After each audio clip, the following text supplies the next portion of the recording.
Hello guys, so today we'll be having a discussion on acute gastritis. So this is a fairly basic topic. It doesn't have a lot of memorization associated with it. If we have an understanding of the normal physiology of the acid and mucosal defenses system of the stomach, and the normal physiology and the anatomy and stuff, we can quite easily identify questions regarding acute gastritis in the exams and then answer them accordingly.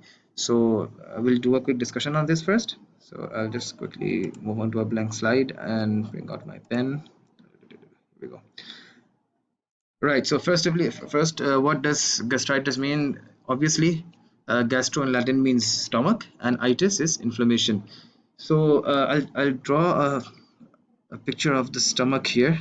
It's gonna be quite realistic. I'll start off with, let's say the esophagus is here, right?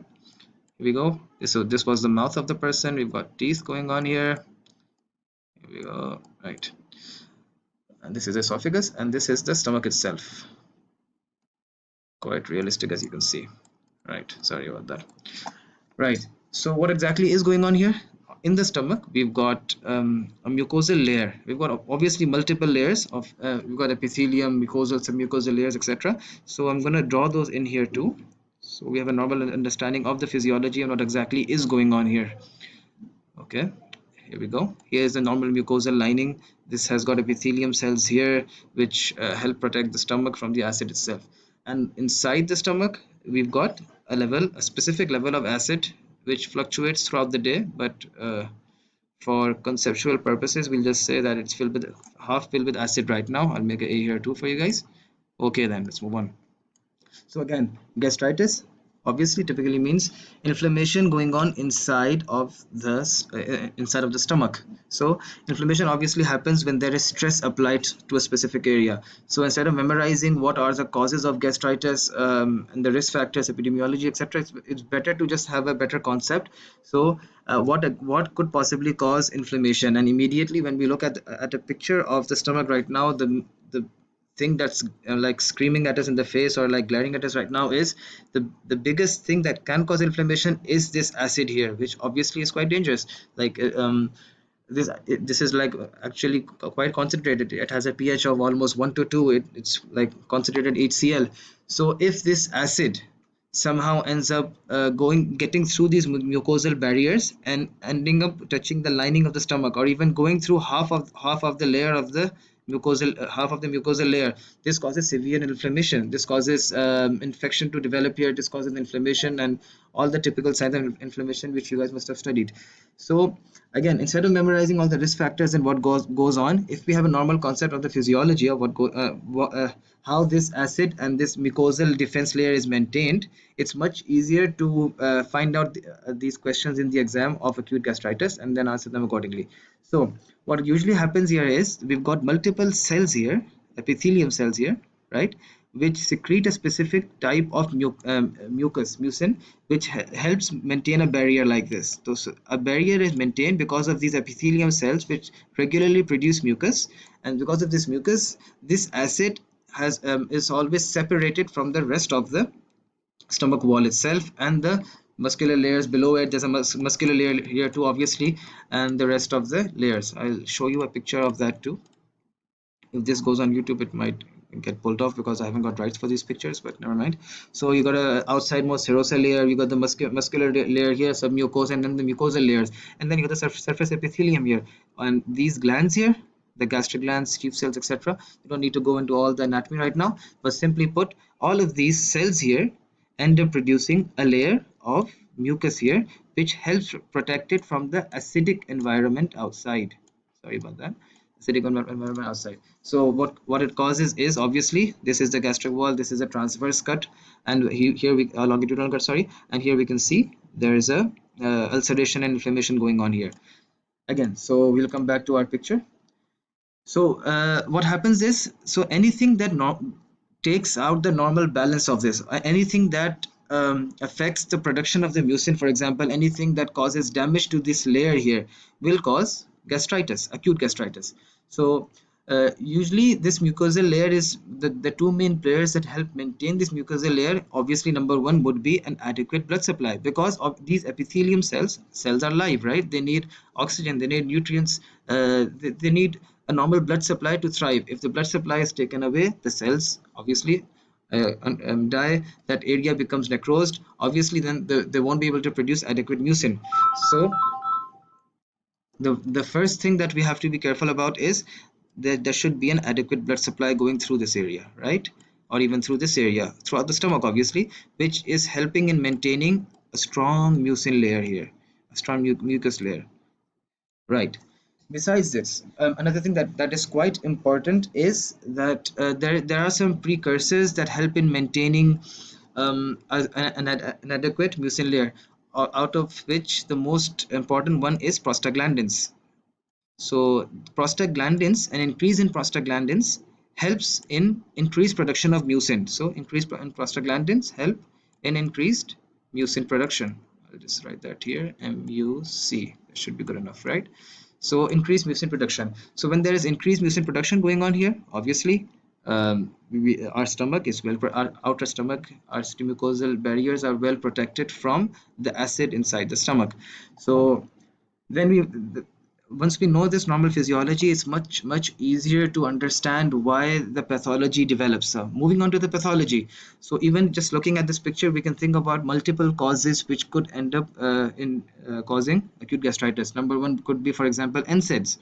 So as we know, NSAIDs are drugs that block prostaglandins from developing. There's a whole cyclox oxygenase pathway, etc. We don't need to go into that right now. But obviously, if we knock out our prostaglandins, we inhibit our or we knock out our mucin production. When the mucin production goes down, the natural barrier that was created for protection from the acid will go down, and that will again lead in ulceration. That will again lead in damage here, because the acid will then be able to easily move and then come into contact with the submucosal layers, that could be till this even till the muscular layers, and even through that it could also lead in complete perforation of the stomach wall.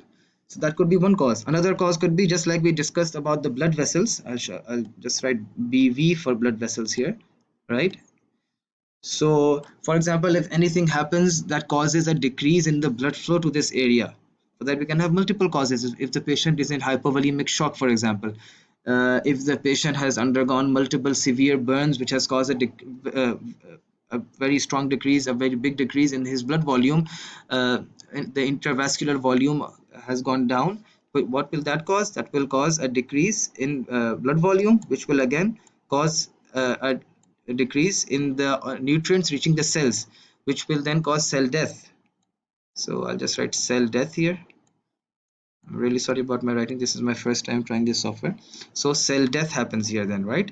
So when cell death happens, obviously the epithelium cells which die off won't be able to produce their mucin. When the mucin is gone, again the same concept will happen again. Okay, moving on, there are multiple other causes too. For example, if the patient if the person is taking chemotherapeutic drugs, if the patient has a cancer, we take chemotherapeutic drugs for that. In some cases, chemotherapeutic drugs cause damage to cause death of the I'm just right, sorry. So chemotherapeutic drugs that can also cause cell death. When cell death happens, they won't, obviously if the cells die off, they won't be able to produce adequate mucin. So when the mucin production goes down, again perforation will happen, again the damage to the mucosal layers will happen. Moving on, besides that, multiple other causes could be that we ingest any substances which are corrosive in nature. It happens in sometimes in suicide cases. It happens sometimes in small children sometimes take up substances which they're not supposed to. So anything that causes a vast increase in the acidic content of the body, which is of the stomach. So if the acid of the stomach goes above a normal range, above a range that is that is not being able to combat it with the mucosal defenses. So obviously, because the mucosal defenses are always in balance with the acid, right? So when the acid increases, mucosal defenses increases. But if there's an acute increase in the acid, so this is acid and this is mucosal defenses. So This is usually in balance, because as much as the acid you have, that is the amount of mucus the mucin the parietal cells, epithelium cells produce, which helps combat the levels of acid. But if there's an acute increase in acid production, or if there's acute external increase of acid production, so if the child takes up an acid, or if a person takes in acid, drinks in acid, or if there is increased production of acid, which is more than the mucosal defenses can handle, that can also cause the same concept here, that it will cause acute inflammation, it can cause ulceration, it will even cause perforation in some cases. So that is also a cause. So since we're touching this topic, so increased acid could be due to external causes. We take up some acid through our mouth, or we have an increased production of internal acid, so that can happen to vagal stimulation, for example. That happens, it's usually called a Cushing's ulcer, which is one of the few things that you will have to memorize. A Cushing's ulcer is when there is just you will have to memorize this, obviously. But when there's increased intracranial pressure, that causes an increase in vagal tone, and when there's an increase in vagal tone, it helps, it increases production of some specific neurotransmitters like acetylcholine, etc., which causes an increased production in acid. So that will cause an increased production in acid, so acid will be released more. When the acid is released more here, when the acid is released more, the mucosal defenses sometimes are not able to cope with the acute increase in acid, and that causes an inflammation and perforation, etc., to happen. So that is another cause.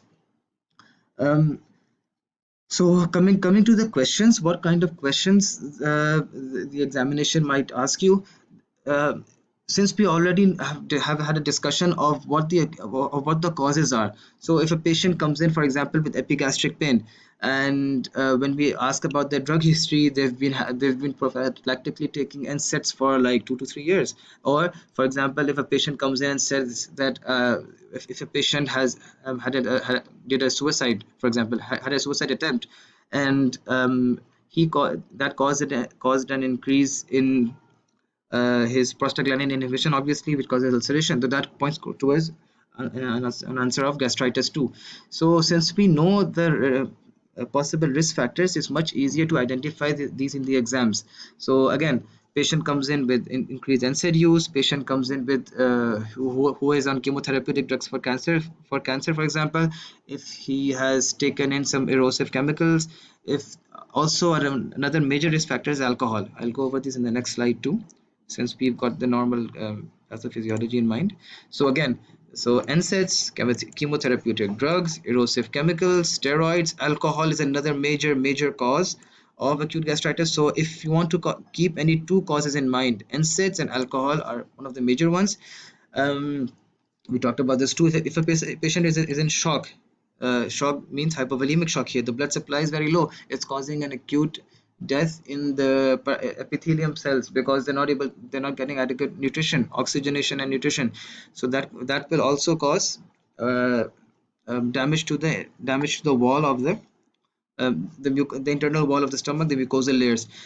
Something to memorize here is Cushing's ulcers and Curling ulcers. I talked about Cushing ulcers before. Here, a curdling ulcer is called when a patient comes in with severe burns.